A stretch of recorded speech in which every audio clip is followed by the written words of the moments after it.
Kakati munnange anti ebibadde bitambula wali Pallaso ne TikTok Mina Queen Mina bannange kye beekola ku TikTok oluyimba Forever bannange lufuuse ensonga bye ngenda okubeera nga nkutuusaako maaso awo munnange nno waliwo mwana muwala munnange ateegattangako na mulenzi yenna wenkyogera bwe ntyo oba okitegeera kubanga munnange njagadde mbikkeko esayidi eyo bye ngenda okubeera nga nkubuulyako munnange engeri gy'ataasizaamu embalaasi bannange ate nga alien skin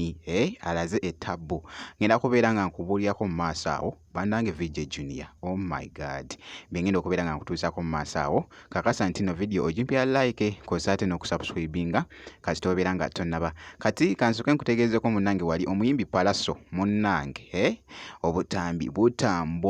butambulira ddala munnange ate wali ku mukutu ogwa TikTok era nga okusinziira ku bumu obutambi wali kakati nno kano njagala ompe endowooza yo gwe olowooza kubanga nga bw'olengera akatambi ako like ng'okomyewo ewaka omukyala balina okukwaniriza munnange anti baby oba munnange taata w'abaana akomyewo munnange naye omukyala ye ssebo ye asigadde nti naali ku ssimu yadde n'okulisaayo omwami amuggyeko ensawo amugambe bannange baby nga nsanyusa okulaba biki whatever n'obugambo munnange ate obulala naye ate ku sayidi y'emu ne wabeerawo ate munnange omukyala nga okomyewo bannange n'akulaga essanyu n'akutikula byoleese muganda wange nga musanyufu nnyo naye ggwe w'obeera ggwe ogenda n'aliwa ogenda n'oli akusanyukidde ennyo oba ogenda n'oli atakusanyukidde ye n'asigala nti nno ali ku ssimu munnange wali nga takufaako ogenda n'aliwa njagala nno munnange ate ompe endowooza yo esayidi eyo naye nga akatambikeeko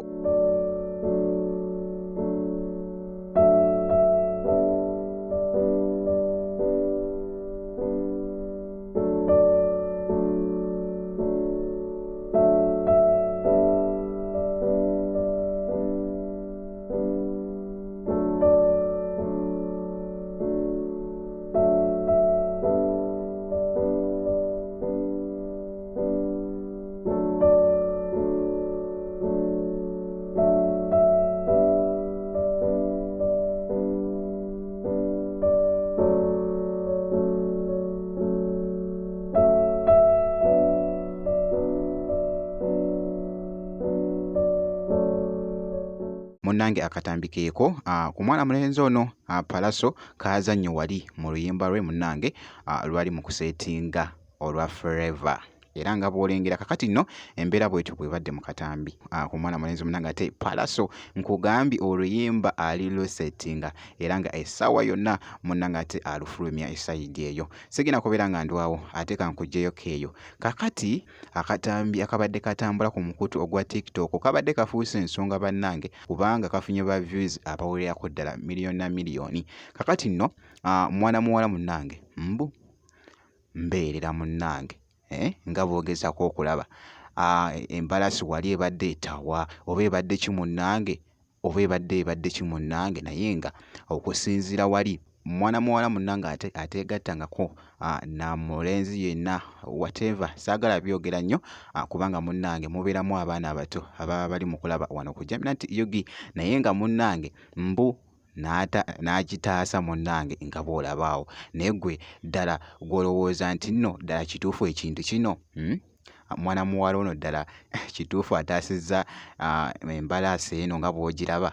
abadde agibuukako nga agiyisaamu olugaayu nga bw'olaba emirundi n'emirundi nno egibadde giweerako ddala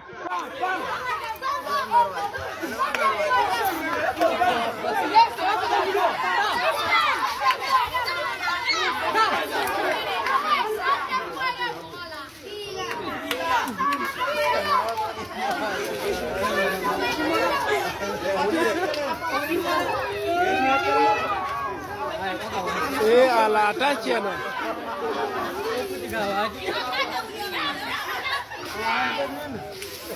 wala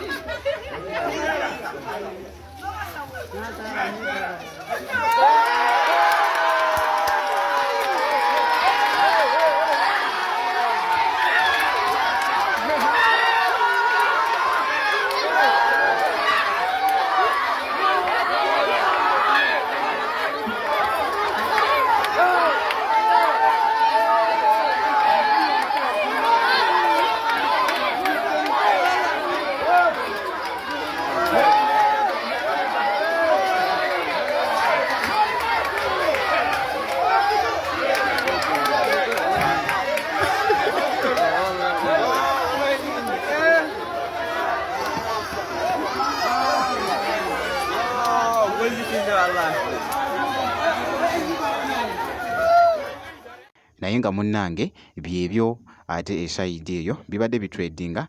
nkugambye nti no wali ku mukutu ogwa TikTok. Kati katugende mu maaso wali nkuzizaako eno mwana mulenzi munnange ate Alien Skin esayidi eno kakati nno nga nkuzizaako emabega mwana mulenzi ono Alien Skin abadde nga yakasisinkana munnange ate producer ow'amaanyi ennyo eyakolerangako omugenzi Moze Radio actually Good Life yakolerako ko munnange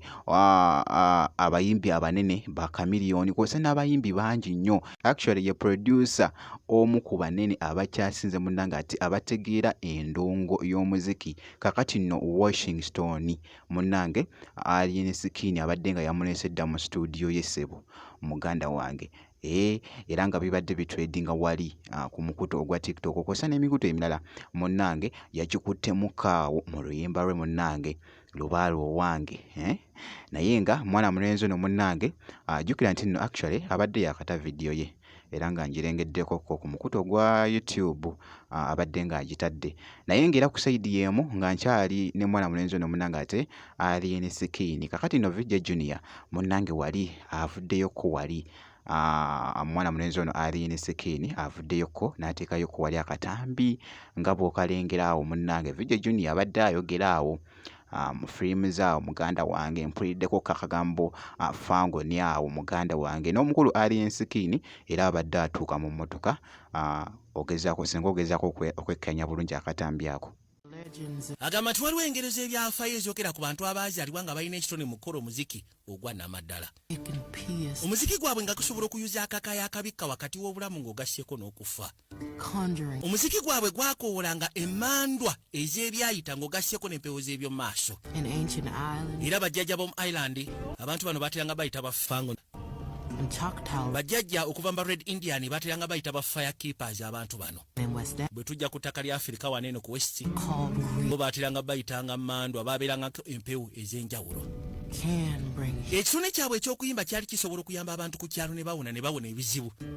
Waba the same time olw'ensonga nti baaliko amaanyi ag'enjawulo mu kuyimba ennyo baakoolanga n'empewo ezaali nga mu kizikiza emmandwa ebyokoola.